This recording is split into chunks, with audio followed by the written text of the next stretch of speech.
नमस्कार, मैं हूं आपके साथ उमा पाल और आप देख रहे हैं स्टार न्यूज प्लस। आइए अब हम रुक करते हैं आज के कुछ खास खबरों पर। तब तक बने रहिए मेरे साथ स्टार न्यूज प्लस पर। धन्यवाद।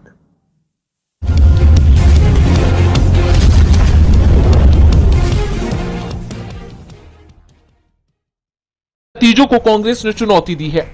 पार्टी की तरफ से चुनाव आयोग को पत्र लिखकर वोटिंग और काउंटिंग प्रक्रिया में बड़ी गड़बड़ी का आरोप लगाया है।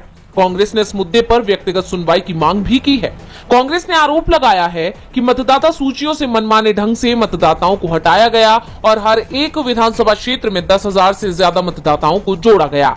मनमाने ढंग से हटाने और जोड़ने की इस प्रक्रिया की वजह से जुलाई 2024 से नवंबर 2024 के बीच महाराष्ट्र में मतदाता सूची में लगभग 47 लाख नए मतदाता शामिल किए गए। जिन 50 विधानसभा क्षेत्रों में औसतन 50,000 नए मतदाता जोड़े गए, उनमें से 47 सीटों पर सत्ताधारी गठबंधन और उसके सहयोगियों ने जीत दर्ज की।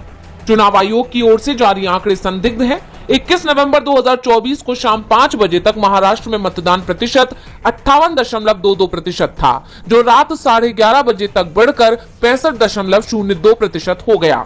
इसके अलावा अंतिम रिपोर्ट में 66.05% मतदान दर्ज किया गया, जो मतगणना शुरू होने से कई घंटे पहले घोषित हुआ। केवल 1 घंटे में यानी 5 से 6 बजे के बीच लगभग 76 लाख वोट डाले गए। इसके साथ ही कांग्रेस अध्यक्ष मल्लिकार्जुन खड़गे ने भी इलेक्ट्रॉनिक वोटिंग मशीन यानी ईवीएम की विश्वसनीयता पर सवाल उठाते हुए मतपत्रों के उपयोग की मांग की। उन्होंने कहा, हमें ईवीएम नहीं बैलेट पेपर चाहिए। दरअसल महाराष्ट्र विधानसभा चुनाव से पहले हर सर्वे और रिपोर्ट्स में दिखाई दे रहा था कि एमबीए आसानी से सरकार बना सकता है, लेकिन जब चुनाव परिणाम सामने आए तो सभी आंकड़े पलट गए। महायुति ने राज्य में अब तक की सबसे बड़ी जीत में दरार चौड़ी होती जा रही है। सीएम पद को लेकर टकराव थमता नहीं दिख रहा है। बीजेपी के साथ एक बार फिर बड़ा खेल होने के संकेत मिल रहे हैं।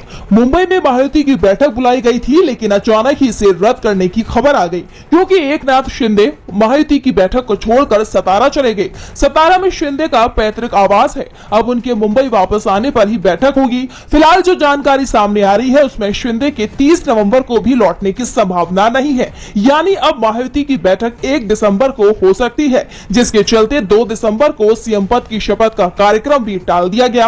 अगर सब कुछ ठीक रहता है तो नई सरकार 5 दिसंबर को शपथ ले सकती है। इससे पहले महायुति के तीनों बड़े नेताओं सीएम शिंदे, बीजेपी नेता देवेंद्र फडणवीस और एनसीपी प्रमुख अजित पवार की दिल्ली में अमित शाह के साथ करीब 3 घंटे की मैराथन बैठक हुई थी। बैठक के बाद तीनों नेता मुंबई लौट आए। इसी बीच एकनाथ शिंदे के शरद पवार गुट के नेता जितेंद्र आह्वाड के साथ मुलाकात की खबर भी सामने आ रही है। आह्वाड ने ये मुलाकात सीएम आवास में की है। शिंदे के सतारा जाने से ठीक पहले ये मुलाकात हुई है। दावा किया जा रहा है कि शिंदे को आह्वाड ने शरद पवार का संदेश दिया है। दोनों नेताओं में क्या बात हुई ये अभी सार्वजनिक नहीं की गई है। इस बीच खबर आ रही है कि एकनाथ शिंदे ने अमित शाह के साथ हुई बैठक में सीएम पद छोड़ने के बदले कुछ डिमांड कर दी है और शाह ने शिंदे को इस पर कोई आश्वासन नहीं दिया है, जिसके चलते सरकार गठन में पेच फंसा हुआ है। आपको बता दें कि महाराष्ट्र में 23 नवंबर को चुनाव नतीजे आए थे। राज्य की 288 सीटों में से महायुति को 230 सीटों पर जीत मिली थी। चुनाव नतीजा आने के बाद बीजेपी ने एकनाथ शिंदे को सीएम पद देने से इनकार कर दिया था, जिसके बाद से गठबंधन में टकराव बना। यूपी के संभल में जामा मस्जिद के एएसआई सर्वेक्षण के खिलाफ जामा मस्जिद कमेटी की याचिका पर सुप्रीम कोर्ट में अहम सुनवाई हुई। इस दौरान सीजेआई संजीव खन्ना की बेंच ने इलाके में शांति कायम रखने पर जोर देते हुए योगी सरकार को कड़ी फटकार लगाई। इसके साथ ही कोर्ट ने सरकार को दोनों समुदायों में शांति समिति का गठन करने के निर्देश भी दिए हैं। सीजेआई ने कहा कि मामले में सही और गलत क्या है, हम अभी ये नहीं देख रहे हैं। याचिकाकर्ताओं को आदेश को चुनौती देने का अधिकार है। बेंच ने निचली अदालत को निर्देश देते हुए ये कहा कि हाई कोर्ट की इजाजत के बिना मामले में आगे कोई भी कार्रवाई नहीं की जाएगी। ट्रायल कोर्ट 8 जनवरी तक कोई फैसला ना सुनाए। दरअसल चंदौसी सिविल कोर्ट में एएसआई को अपनी सर्वे रिपोर्ट जमा करनी थी, लेकिन एएसआई के अधिकारियों ने रिपोर्ट पेश नहीं की। उनका कहना है कि हिंसा के चलते रिपोर्ट तैयार नहीं हो पाई, ऐसे में उन्हें थोड़ा और समय दिया जाए, जिसके बाद ट्रायल कोर्ट ने 8 जनवरी तक के लिए ये सुनवाई टाल दी और अब सुप्रीम कोर्ट ने भी ट्रायल कोर्ट को फिलहाल कोई एक्शन न लेने के आदेश दे दिए हैं और साथ ही ये भी कहा है कि मस्जिद की सर्वे रिपोर्ट सील रखी जाएगी, इसे खोला नहीं जाएगा। सुप्रीम कोर्ट ने इलाहाबाद हाई कोर्ट को निर्देश दिया है कि मुस्लिम पक्ष की याचिका फाइल होते ही इस पर 3 दिन के भीतर सुनवाई करें। बता दें कि संभल में हिंदू पक्ष ने दावा किया कि जामा मस्जिद हरिहर मंदिर है, जिसके बाद चंदौसी कोर्ट ने 19 नवंबर को मस्जिद के सर्वे का आदेश दिया। मुस्लिम पक्ष ने सर्वे पर अपना विरोध दर्ज कराया। 24 नवंबर को सर्वे के दौरान हिंसा भड़क गई, जिसमें 4 लोगों की जान चली गई। ऐसे में सुप्रीम कोर्ट ने योगी सरकार को शांति सुनिश्चित करने के कड़े सत्र का 5वां दिन भी 10 मिनट की कार्यवाही के बाद 2 दिसंबर सुबह 11 बजे तक के लिए स्थगित कर दिया गया। सदन की कार्यवाही शुरू होते ही विपक्षी सांसदों ने अडानी और यूपी के संभल का मुद्दा उठाना शुरू किया। इस दौरान जब तक सदन की कार्यवाही जारी रही, तब तक विपक्षी सांसद लगातार अपनी आवाज उठाते रहे, जिसके बाद दोनों ही सदनों के स्पीकर ने सदन की कार्यवाही को 2 दिसंबर 11 बजे तक के लिए स्थगित कर दिया। बता दें कि हाल ही में नेता प्रतिपक्ष राहुल गांधी ने भी सदन के परिसर में अडानी मामले को लेकर कहा था कि अडानी पर 2000 करोड़ की रिश्वत का आरोप है, इसलिए अडानी को गिरफ्तार किया जाना चाहिए। इसके साथ ही राहुल गांधी ने आरोप लगाया था कि सरकार अडानी को गिरफ्तार होने से बचा रही है। वहीं बार बार सदन के स्थगन को लेकर विपक्षी नेताओं की प्रतिक्रिया भी सामने आई है। सांसद गौरव गोगोई ने कहा है कि सरकार को स्पष्ट करना चाहिए कि वो कौन सा मुद्दा उठाना चाहती है और कब। क्या सरकार ने कहा था कि अडानी, मणिपुर, संभल, चीन और विदेश नीति पर चर्चा होगी? सरकार की तरफ से कुछ नहीं आया। उन्होंने ना तो विषय स्पष्ट किया और ना ही तारीख। जिस दिन वो विषय और तारीख स्पष्ट कर देंगे, हम सदन चला पाएंगे।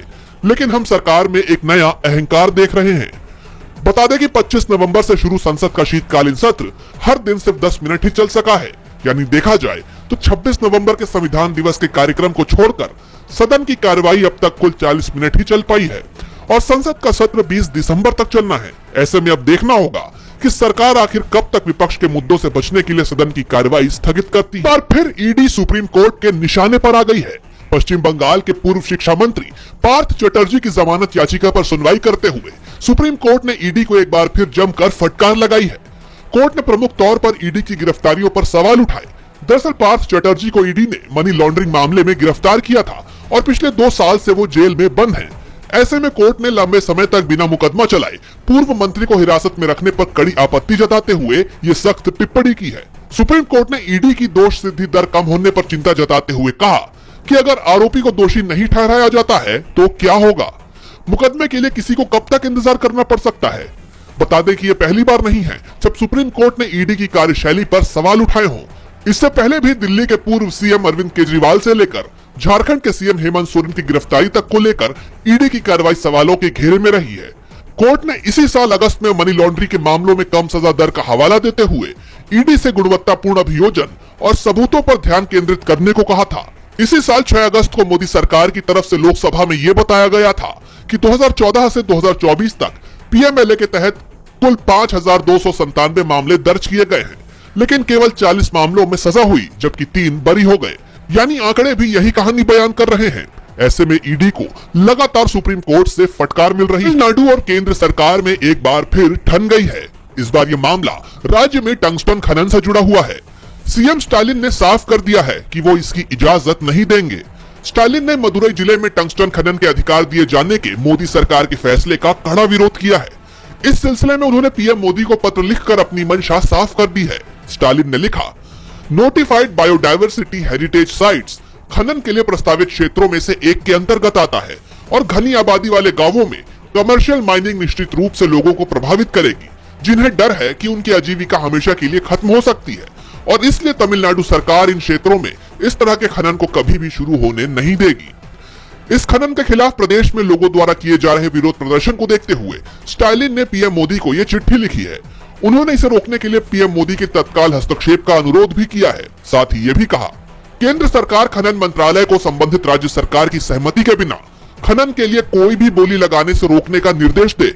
इससे पहले भी राज्य ने 3 अक्टूबर 2023 को एक पत्र के जरिए जरूरी और रणनीतिक खनिजों के खनन अधिकारों को नीलामी पर अपनी चिंताओं को उठाया था, लेकिन दुर्भाग्य से केंद्रीय संसदीय कार्य, कोयला और खनन मंत्री ने उन चिंताओं को ये कहते हुए खारिज कर दिया था कि देश के बड़े हित में खनन मंत्रालय द्वारा जरूरी खनिजों की नीलामी को रोका नहीं जा सकता। लेकिन इस बार स्टालिन ने साफ कर दिया है कि अगर केंद्र का रवैया पहले जैसा ही रहता है तो वो भी अब खनन की इजाजत नहीं देंगे। अगर केंद्र राज्य के साथ टकराव चाहता है तो ये अकेले राज्य की जिम्मेदारी नहीं है कि वो केंद्र सरकार के दबाव में रहे और टकराव को टालने की कोशिश करे। हर महीने की तरह दिसंबर अपने साथ कई बड़े बदलाव लेकर आने वाला है। सबसे पहले बात करें तो रसोई के बजट पर सीधा असर डालने वाला बदलाव दिखेगा एलपीजी सिलेंडरों की कीमत में। नवंबर महीने की पहली तारीख को 19 किलोग्राम वाले कमर्शियल एलपीजी गैस सिलेंडर के दाम में इजाफा देखने को मिला था। ऐसे में उम्मीद ये जताई जा रही है कि इस बार भी ऐसा ही देखने को मिल सकता है। साथ ही घरेलू गैस सिलेंडरों की कीमत में भी बदलाव किया जा सकता है। इसके साथ ही महीने की पहली तारीख को तेल वितरण कंपनियां एयर टरबाइन फ्यू के दाम में संशोधन कर सकती है, जिसका सीधा असर हवाई यात्रियों पर देखने को मिलेगा। अब तीसरा बड़ा बदलाव दिखेगा एसबीआई क्रेडिट कार्ड के नियमों में।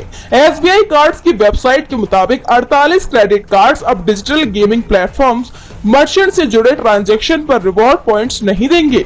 TRAI ने भी बड़ा फैसला लिया है। Telecom regulatory authority of India ने पहले कमर्शियल मैसेज और OTP से जुड़ा ट्रेसेबिलिटी नियम को 31 अक्टूबर तक लागू करने का फैसला लिया था, लेकिन टेलीकॉम कंपनियों की डिमांड पर इसकी डेडलाइन 31 नवंबर कर दी गई थी और अब ये 1 दिसंबर से लागू हो सकता है। इससे टेलीकॉम कंपनियों द्वारा भेजे गए सभी मैसेज ट्रेसेबल होंगे, जिससे फिशिंग और स्पैम के मामलों पर रोक लगाई जा सकेगी। हालांकि नए नियमों के चलते ग्राहकों को OTP डिलीवरी में देरी का सामना करना पड़ सकता है। वहीं बैंकों से जुड़े कामों के लिए ग्राहकों के लिए जरूरी सूचना ये है कि इस माह में बैंक हॉलिडे की लिस्ट लंबी है। दिसंबर महीने में आधे से ज्यादा दिन बैंक हॉलिडे घोषित है। ऐसे में ग्राहकों को अपनी प्लानिंग पहले से ही करने की सलाह दी जाती है।